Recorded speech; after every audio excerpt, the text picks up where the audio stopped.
It was a quiet Saturday morning on base housing, the kind of morning where even the birds seemed too polite to chirp too loud. After 2 weeks of straight field operations, all I wanted was one thing: a peaceful day at home.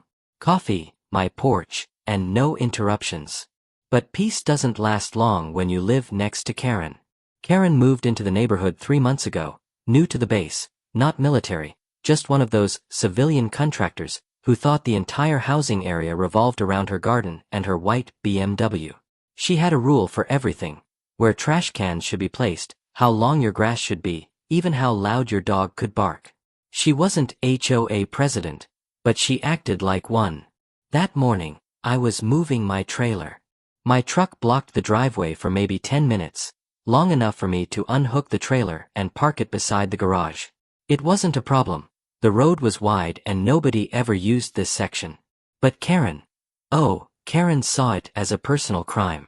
As I bent down to lock the trailer hitch, I heard her voice, that sharp, piercing tone that could peel paint off walls. "Excuse me. You can't block the road like that," she shouted, marching toward me with her phone in hand. Her sunglasses flashed in the sun like battle armor. I wiped my hands. "Morning, Karen. It's my driveway. I'm just moving a trailer." "You're blocking the street," she snapped, already filming me. "People need to pass through here." I looked around. Not a single car in sight.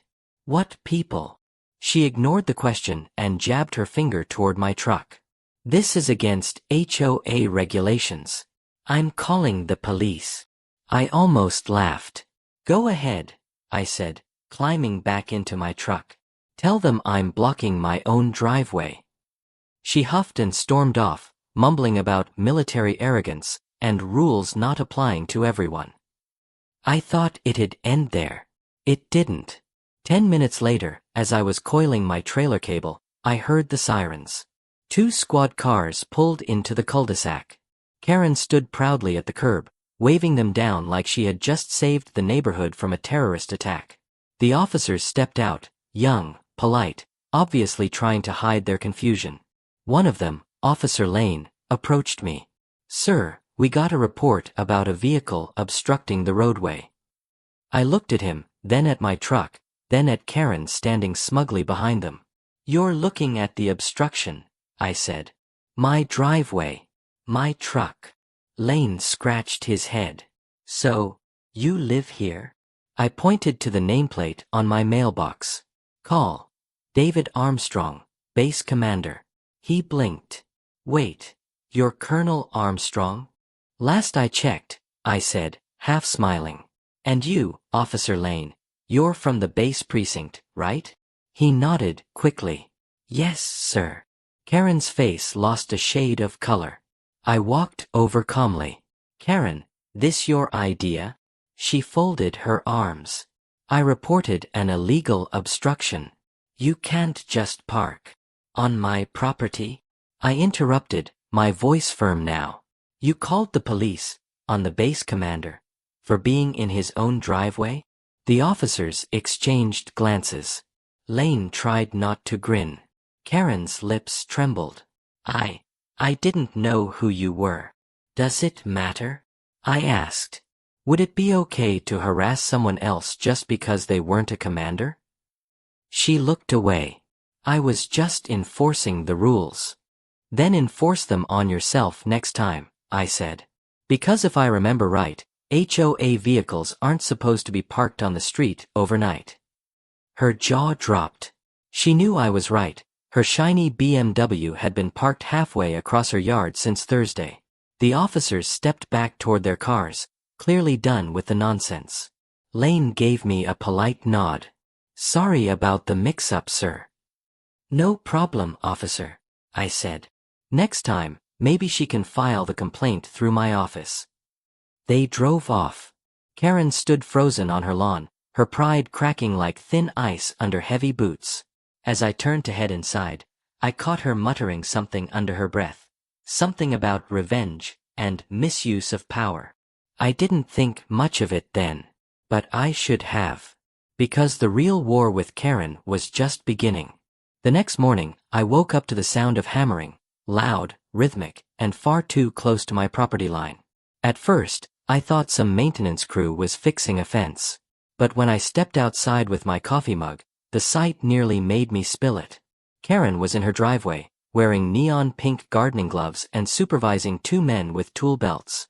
They were installing a large wooden fence, right on the border between her lawn and mine. The problem. She had shifted the line by nearly 3 feet, onto my side. I walked closer. Karen, morning. What's this? She smiled too sweetly. Just improving my property. You don't mind, do you? I looked at the wooden posts already buried into my soil. Actually, I do. You're building over my boundary. Oh, please, she scoffed. It's just a few inches. Don't be so dramatic. 3 feet isn't inches, I said, kneeling down to check the old survey markers. And last I checked, this isn't your land. She smirked.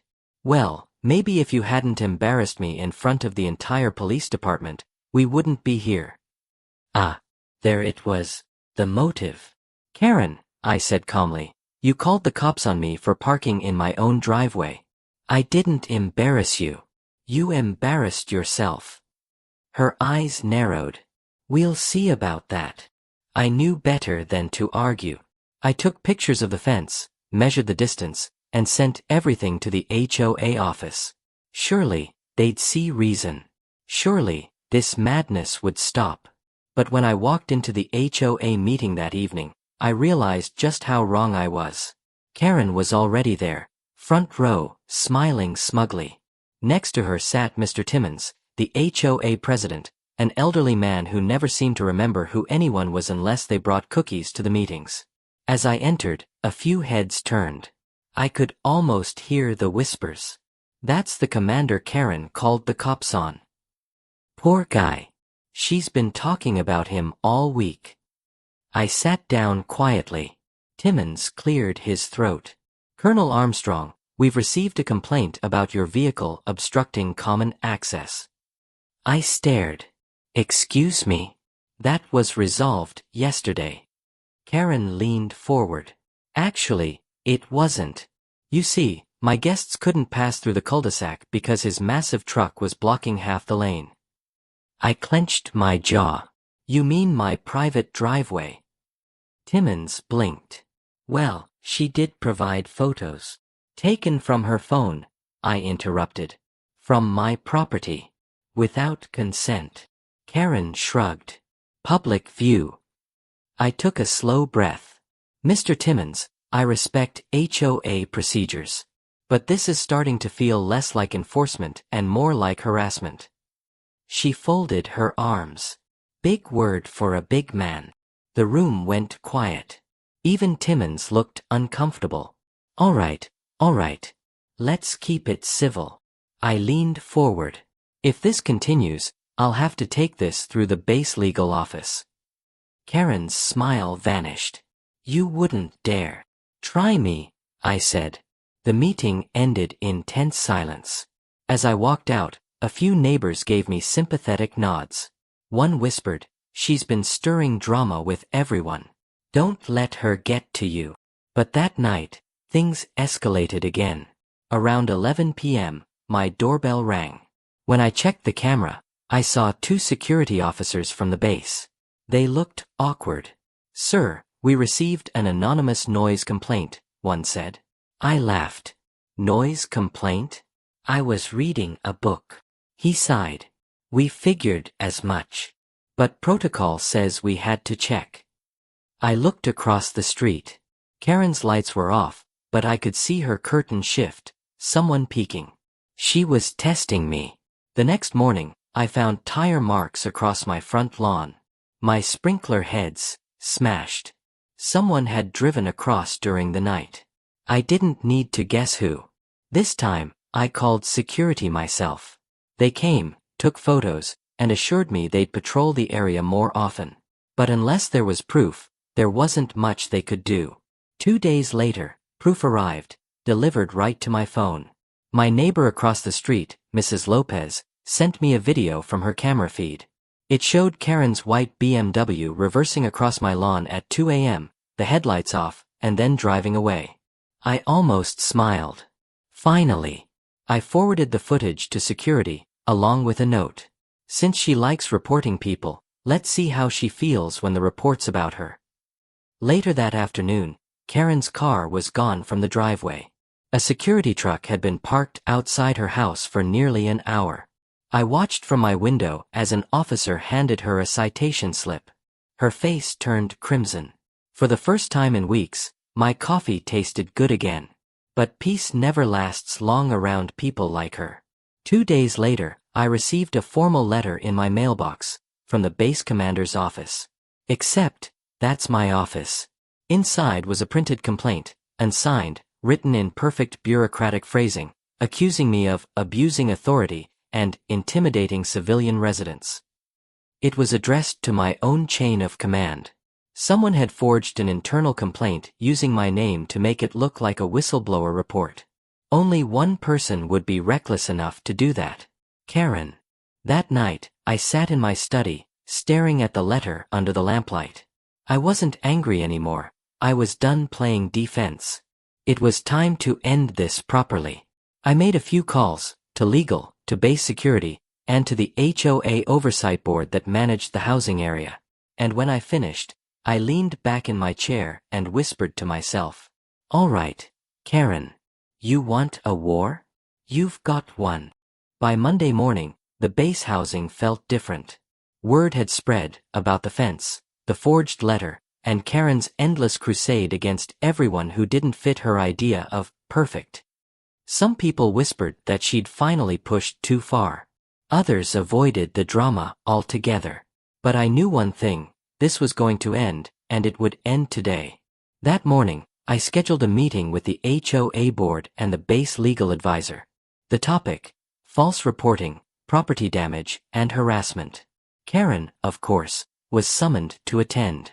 She arrived 15 minutes late, wearing oversized sunglasses and holding a thick folder of evidence. Her confidence was still there, but thinner now, like paint covering rust. She sat opposite me with her legs crossed, refusing to make eye contact. Timmons, the HOA president, cleared his throat nervously. "All right, folks, we're here to discuss recent complaints between Colonel Armstrong and Ms. Karen Miller." Karen immediately jumped in. "I just want to say, I have been targeted since the first day I moved in. He's been using his rank to intimidate me, and his truck." I raised my hand calmly. "Mr. Timmons, may I?" He nodded. I opened my laptop and turned it toward the group. "Here's video footage from the night of October 12th, I said, hitting play. Karen's face appeared on screen, or rather, her BMW, rolling slowly across my lawn, smashing sprinklers. The timestamp was clear. The image was crystal. Timmons' eyes widened. The legal advisor leaned forward. Karen froze. Her jaw tightened, her lips trembling. That could be anyone's car," she stammered. I clicked to the next slide, a zoomed-in image of her license plate. "Same plate. Same time. Still think it's anyone's car?" I asked quietly. She looked around, desperate. "This is invasion of privacy. You can't just—" "The footage was provided by another resident's door camera," I interrupted. "Perfectly legal. And before you argue about harassment, I'd like to show Exhibit B." I pulled out the printed letter she had forged, the fake whistleblower complaint. "This letter," I said, "was mailed from your home address. The internal routing barcode was traced through the base mail system. You used my office letterhead to file a fake complaint to the chain of command." The room fell silent. Karen's confident mask cracked. Her voice turned shaky. I was just trying to get someone's attention. You can't just act like you own this place because you're a commander." Timmons whispered. "Ms. Miller, this is serious." "Serious?" I said.